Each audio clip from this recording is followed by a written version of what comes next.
আমাদের একটা প্রতিবেশী দেশ আছে, আমরা আমাদের দেশ নিয়ে যত ভাবি তারা তার চেয়ে বেশি ভাবে।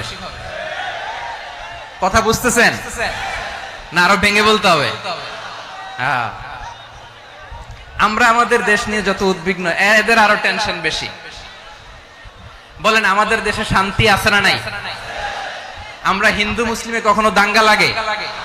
আসতে বলেন কেন লাগে? ওদের পূজা পার্বণে আমাদের মাদ্রাসার ছেলেরা যে পাহারা দেয়, চিল্লায় বলেন ঠিক কিনা? আমাদের তাফসির মাহফিলের সময় ওরা ডিস্টার্ব করে, ঢোল বাজায় না। ওদের পূজা পার্বণের সময় আমাদের তাফসির মাহফিলের ডেট হলে আমরা চেঞ্জ করে দেই। সুবহানাল্লাহ, কি সাম্প্রদায়িক সম্প্রীতির রোল মডেল। আর ওই বাংলাদেশের ব্যাপারে তারা অনেক ডিস ইনফরমেশন ছড়াচ্ছিল। ভারতের অনেকগুলো গণমাধ্যম, আমি জেনারেলাইজ করব না, আমাদের প্রতিবেশী দেশের সব গণমাধ্যম